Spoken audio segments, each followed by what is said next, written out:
Hey guys, and welcome back to another solo podcast. This is solo 3, as we're calling it.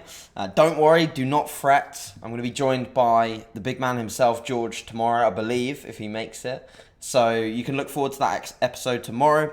But nevertheless, I will be podcasting on my own today, answering questions as usual. I got about 35 questions through today, so there's no way in saying that I'm going to get through all of them. Probably not. But I'll get through as many as I can, and obviously I'll try and give as in-depth of an answer as each one deserves. Obviously, some can be answered a little bit more, a little bit faster than some, and some may be similar, of course, as always. But a little bit of an update on me, as you always like to hear this. So I am sort of half a week away from obviously spectating at the UK finals, which is the UK DFBA UK finals, which is a very sort of close to my heart show, because obviously that's the one that I won last year as a junior, and that's the one that took me to the Worlds.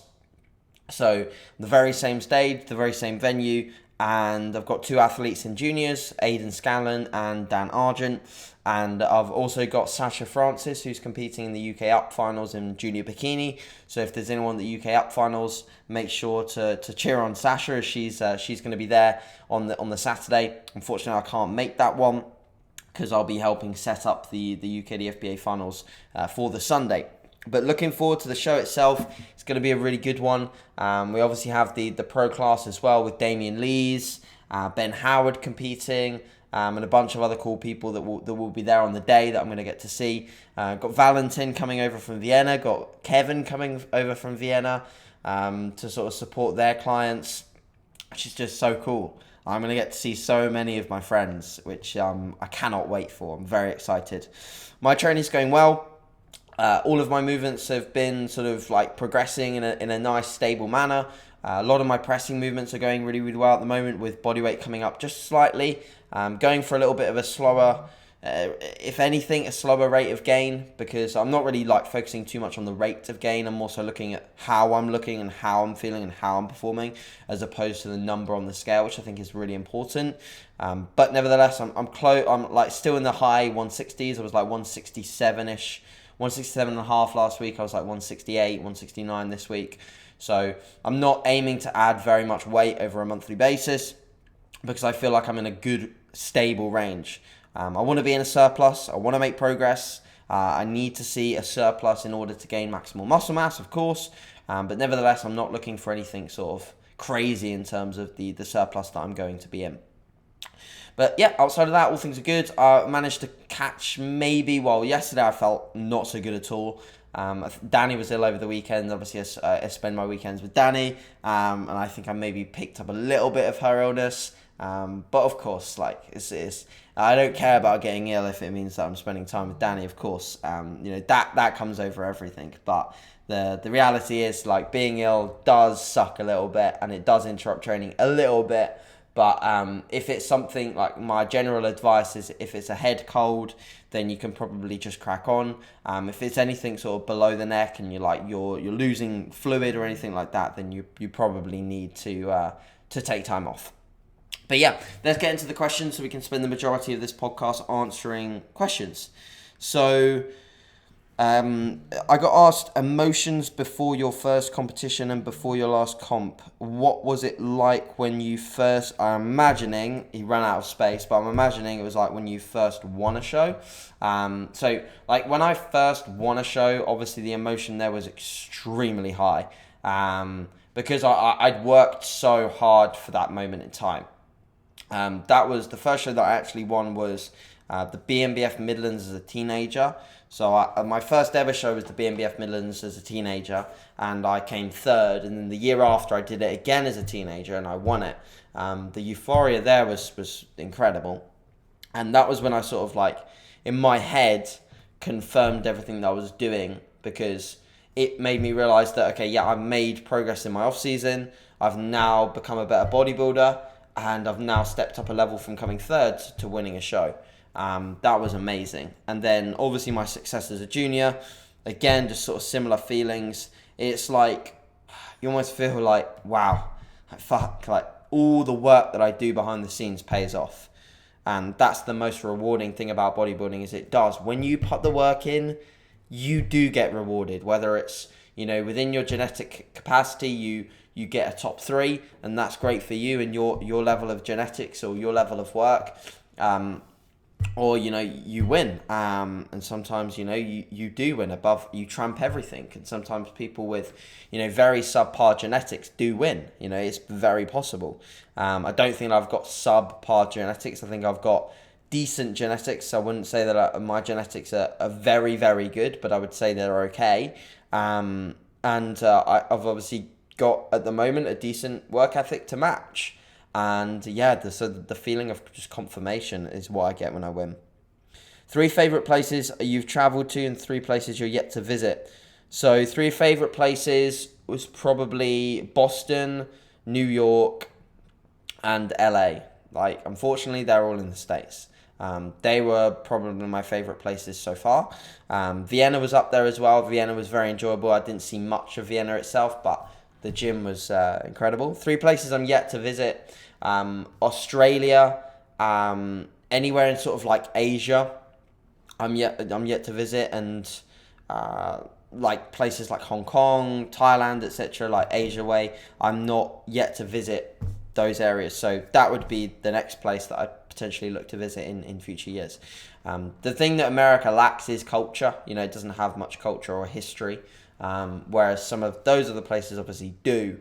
They're exciting. I'd like to visit sort of Dubai as well, because I've seen a lot of people go out there.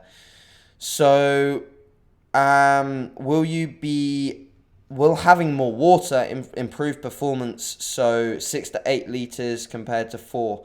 Ben, I think honestly, I don't think that it's going to make a tremendous difference going from 4 to 6. It's 2 liters isn't going to make or break you, but I would say that, for someone who's taking their training very, very seriously, who's eating at a high frequency, whose sodium intake is fairly high, I'd say having sort of the upper end of 6 to 8 liters would probably be what you were looking for. But I generally go by the rule of thumb of drinking to thirst, and also making sure that when you do urinate, that your urine is clear. And if it is, then perfecto. You're probably having enough. You're probably hydrated. So that's my general thoughts. All right. So that's a general idea as to where you should be in terms of hydration. Joe Foster, do you have any experience with recreational drug use? When I was 15, 16, I was part of the crew that smoked a little bit of weed, but other than that, nothing. I'm a very innocent little lad. My friends actually, and this is why I sometimes listen to Josh Bridgman's podcast, and I sort of think, wow, I'm half glad that I didn't go any further than what I did, because some of the things that he's done sound fucking wacky. A lot of my friends sort of went on to MDMA, etc., and when they started doing that, and I saw the influence that had on them, I was out. I was like, nah, I'm done. I'm not game for that. But yeah, when I was 15, 16, a little bit of weed in and there, but very little, just parties, Friday nights, things like that. But yeah, beyond alcohol, and a bit of weed, other than that, literally nothing. I'm a very innocent little lad. But and in terms of people worrying as to whether that's on the banned substance list or anything like that, actually Nunez mentioned this in Revive Strongest podcast. Actually I know quite a few competitors that use cannabis to actually help with sleep in a prep. I wouldn't advise that, because there is a rule of thumb within WADA and the drug testing and the polygraphing that you're not allowed to have it sort of close to the polygraph. So I'm not sure on the actual rules on how close it can be. So I'd just be very fucking careful. If you're using it for sleep and you smoke a fat one the night before your poly, you're probably going to be in a bit of trouble. So yeah, I'd just stay clear of that. But Joe, to answer your question, I'm a bit of a pussy. I backed out before anything got quite serious. So I haven't got any fun Josh Bridgman stories to tell you, unfortunately. Connor, so one of my clients asked, how do you find the line between intensity and accuracy? So I record my sets, buddy, and you know the importance of this yourself. Connor has been a client of mine for literally just a few weeks now, and pretty much every single evening he's sending me through training videos. So that's it. He's sending me through updates as to how he's performing movements. I swear my voice almost broke there. How he's performing movements, and I give him feedback. So that's very important for your online clients. If you've got them, definitely get footage of their lifts. And for me, I always record anything where I'm trying to go for a progressed number. So if I'm trying to overload, I'm recording that set. That is like just an absolute must for me. I have to record that set if I'm going to overload. Christian, time restricted eating. I like to personally, when I'm dieting, push off my first meal for a little bit. So I might wake up as early as 6 a.m. and I might not eat until 10 a.m. But I might have like water, black coffee, potentially branch train EAAs, not branch change, EAAs to sort of get through that period of time. But other than that, I think if you look into the science on time restricted eating, I mean, yes, there are some potential health benefits that may lie within fasting or time restricted eating, but I don't think they're big enough to make it something that we should all be looking to do. That's my general stance on that. And of course, there's people maybe more educated on fasting than I am, or time restricted eating, but I think of it as maybe like just a bit of a tool to use to blunt off a couple of meals when you are dieting, just to make the window of eating slightly smaller, so that you're not feeling potentially as hungry throughout the day. For example, if you wake up, you eat at 7, 9, 11, that might work for some, but for some people a bit of a fast in the morning might work a little bit better. So that's my thoughts on that. Jason, if you're holding a bit of fat, would you say it's best to diet down before starting a gaining phase? That's such a broad question, Jason. If you're above 16-17% body fat, you can't see your abs, you're starting to feel groggy after eating, and you can literally pinch a lot of stomach fat, you probably need to diet before you go into a gaining phase. But the only way I would be able to really determine as to whether you need to diet or not would literally be seeing you in person or seeing pictures. So that's my stance on that, Jason. Luke, so, hey buddy, when to start reversing calories during prep, signs to look out for knowing it's time to do so. So basically, very few people can ever do this. You will have to be in full contest condition for you to want to reverse calories. In that moment of time, then the sign is you're lean enough. And that will be, for you, it'll be striated glutes, striated hamstrings, top to toe condition. That's the time at which you can begin reversing calories. And then you take a pretty gradual approach. You'd make an initial larger jump and then you'd take it pretty gradual from there. But yeah, once you're in stage condition, basically, Luke, that's it. If you're in stage condition and it's before your show, you can begin reversing. That's it. And you can build up your ability to handle calories before the show. That's pretty much it. You just need to get into stage condition first. I wouldn't recommend reversing before you hit stage condition because, you might get a bit leaner, but the goal is still to get maximal fat loss, so you just sort of need to stick it out in a deficit a little bit more. There may be phases in which higher calories may give you more fuel to get leaner, and that might be in the form of a diet break or a refeed, but not reversing, because reversing is like saying the job's done. Reversing is saying fat loss is done, basically. You don't want to get any leaner. You may get leaner as a byproduct of reversing, but it's not the goal. The goal with the reverse isn't to get leaner. It's like when people used to do very strict reverse diets out of a contest. The goal wasn't to get leaner, but some people did end up getting leaner because they reduced diet fatigue. That's the main thing that you're going to see with the reverse, is a drop in scale weight and an improved look because you're dropping diet fatigue, not because you're in a deficit. The deficit's actually not doing you any good at that stage. So for someone who's skinny fat, would you recommend a cut or a gain first? Chris, again, this is very individual. It's very hard to say without seeing pictures. I'd highly recommend, I know that it sounds like a sales plug, but sign up for my members site. Literally, It's $4.99 a month. You can join the members group and on the Facebook page, pop up some photos in the page. We can all give our opinions as to whether you need to cut or gain. There's over 250 members on the site. We can all give our opinions, and then you can move forwards with either your cut or your gaining phase as a result of based on our opinions.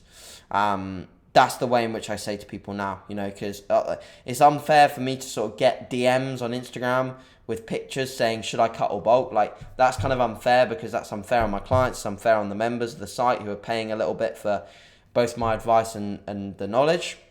So yeah, I would say just join the member site and I can give you an opinion. Hey AJ, how often would you vary exercise selection? Keelan, basically as little as possible, as little as humanly possible. So I'd stick with an exercise for as long as I can feasibly see it progressing. Once that exercise starts to not give me what I want, so from a connection standpoint, mind muscle connection standpoint, or a progression standpoint, it's not giving me what I want anymore, then I'll stick with it for a little bit longer and then I might rotate it.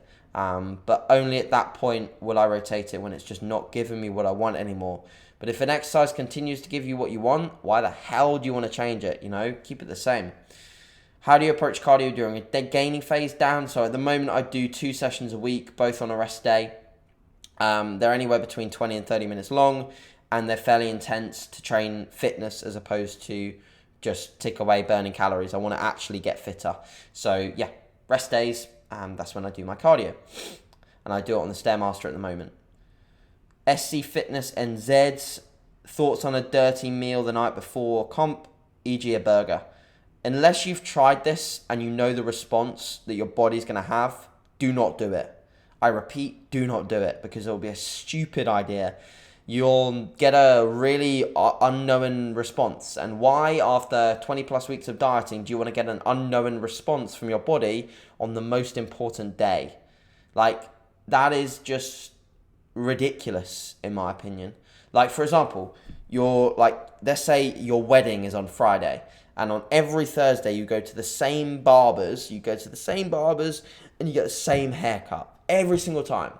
But just because it's your wedding, you're like, fuck it, let's go to a new barber's and have a new haircut. And guess what? You wake up on the Friday morning and your hair looks absolute shite, and you've got to get married that day. Like, why would you do that? Think through that in your head. Why on God's earth would you do that? So, but you could wake up on the Friday after having that new barber's and that new haircut and look absolutely sick. You could look fresh to death. You could turn up at the wedding, rock and roll, feeling confident, everything's superb. But yeah, you're risking it for a biscuit. You're risking it for a chocolate biscuit on that front. So I would definitely avoid doing it unless you've already tried it. So if I was getting married on Friday, I would go out on several Thursdays before the wedding, try the new barbers, try the new haircut to see whether I liked it before getting ultimately married on the Friday. By the way, I'm not getting married right now, so just to clear that one up. It was an analogy, so yeah. Mama Fitness, so Joe. Hey Joe, looking forward to seeing you in November. Would you do a full deplete and load if you had 2 shows on consecutive weekends, Twin Peaks? I love that, Twin Peaks. I'm going to use that phrase in the seminar for double peak week. So yeah, Twin Peaks. Would I deplete and load for both? So if we'd found out that deplete and load worked really well, I don't see why not, Joe, because you do have that, nice window of time. You'll be very full after the show day, because obviously you'll be putting in a fairly decent amount of carbohydrate on the show day itself and in the days prior. So you'll be fairly full coming off a Sunday show day into a Monday. You could deplete Monday, Tuesday, Wednesday, and you could carb up Thursday, Friday, Saturday. So you could get a 3-day load and a 3 or a 4-day deplete in there, which I don't think would be too bad. Now, do I do a deplete and load with many people? No, and this is what you'll find out at the seminar. I'm more of a fan of a linear progressive load. So I start the week on normal macros, at which someone will be already fairly depleted, because if you're dieting right, you should be depleted-ish on your normal macros. You'll probably be flat on your normal macros. So then we start the load with just a very, very slow taper from the Monday onwards. And I'm going to talk about how we utilize water, sodium, potassium, food choices, cardio, training. I'm going to talk about all of that in the seminar, and that would be too long for an answer on this question, hence why it's good that you're coming. And unfortunately, anyone that does like the sound of that, unless you've already signed up, spots are full for the seminar. So thanks very much for the support on that. If you are coming, I'm very excited to see you in November. It's going to be epic. I'm trying to sort some exciting things with A-List for some goodies for you guys, and for the clothing as well. I'm trying to bringing some clothing along if anyone wants Be Epic hoodies. So be good. How long should a mini cut last, Sean? Ideally no longer than 6 weeks. But mine lasted like 8 weeks, so it wasn't really a mini cut, it was more of a cut. But I basically just got a little bit too heavy, so I needed to pull back more than I initially thought. So yeah, mini cut, ideally no longer than 6 weeks. Morgan, what do you think of high frequency training, full body almost every day? Fuck me, your CNS will be battered. If you train full body every day, you will find it very difficult to progress. Very difficult, unless you really manage volume. And I mean your sessions being very short. So I would say that's not a cool way to look at doing things if your goal is maximum growth. I would say if you're looking to train full body, you should look towards maybe a 2 or 3 session frequency. So full body, 2 or 3 times a week. That would be a very cool place for a very much a beginner to start. And then they could go from full body 2 or 3 times a week to upper lower 4 times a week. And then obviously in the future, they could transfer to like a push-pull legs, upper lower hybrid, etc. So that's my thoughts on that, Morgan. I hope that makes sense. Yup, 8712. How to find a happy medium between body dysmorphia and just wanting improvement? That's a good question, That's a very good question. It's difficult. And a lot of people say they have body dysmorphia and potentially they don't. It's hard. I think try and be less judgmental as the way that you look, and look at what you are doing and whether it's making you happy. All right. So like, look at your gym performances, look at your lifts. Are they making you happy? Like, are they motivating you to train? Are they raising you up and not breaking you down? If that's what your lifts and what you do in the gym is doing, fantastic. Like, just keep doing that, because lifting for everyone should be a very good, very enjoyable process. Like, it should make you happy. It should make you want to do it. And if you're locked up in this idea of body dysmorphia, constantly analyzing yourself and looking as to whether you're growing or not growing, like, you're just going to end up like upset, basically. So try and focus on what makes you happy out of this shit. It should make you happy. Like, so to focus on that. That's my stance. Jeannie, hey, so this is one of Jack Piad's clients. Can you include a podcast with a natty female bodybuilder or figure competitor? Definitely I can. Me and Vicky will be back soon with some more podcasts, so I can definitely do that in the future for sure. No More Defeats Fitness. What's your show day protocol? Carb up, meal early, eating when, backstage, etc. So you're gonna laugh at this one. It's literally another day.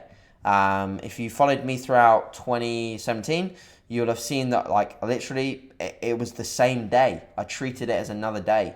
So I pretty much ate my normal meals. I didn't really change much. So I knew exactly how digestion was going to work, etc., etc. The only thing I would do backstage is have the secret highly branched cyclic dextrin protocol, which I'm not allowed to share because Jack Thorburn will bite my ear off.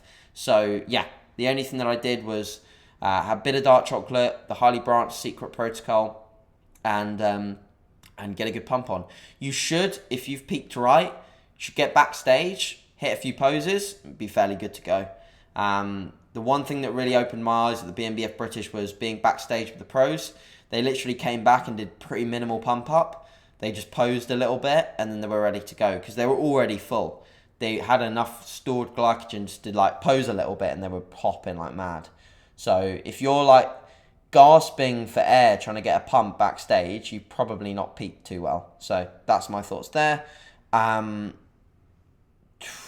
Post-show mental and physical barriers, problems to overcome, etc. So I think that's a bit of a trough. It's a bit of a large question to cover. But Callum, like the post-show, like mental and physical barriers, of course, are like to do with body composition, because you're watching your body composition get worse and energy levels are still low, so you actually look worse and still feel bad. So yeah, how to overcome them, it's a case of just admitting that the phase is the phase and that you have got to do this. Like, you can't stay stage lean. You have got to reverse your calories. You have got to gain scale weight. It's not a question of whether you can or can't. It's a question of you having to. So you've just got to admit that you've got to do it. Like, in the phase I'm in right now, I could quite easily hover at this body weight. Could quite easily just sit at like the late 160s and just chill here. But I can't, because I've got to make improvements, and that's got to come with some scale weight increase. I've got to gain weight. So I've just got to admit that I've got to gain weight. I've got to admit that I've got to look a little bit shitter. Cool, fantastic. Let's go.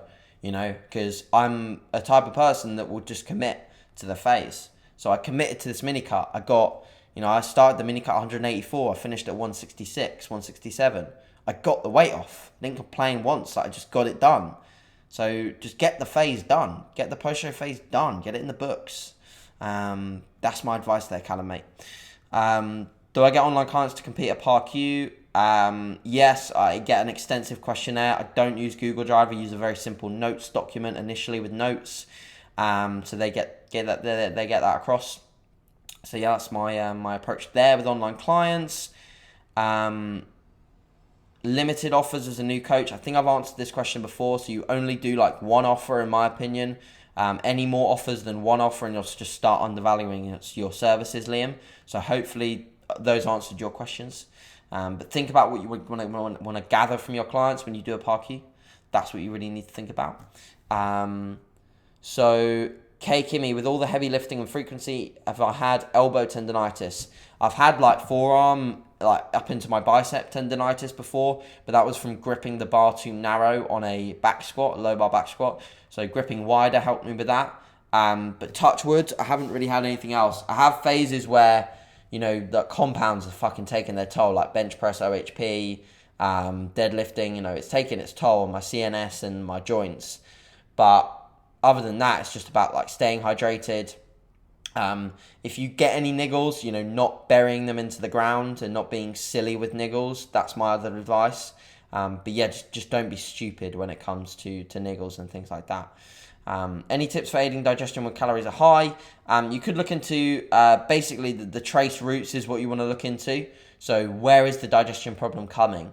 Like, I saw George discussing his story the other day. He was having bagels, and he said that his digestion immediately went to shit when he started having bagels. So he reverse engineered that and took out the bagels.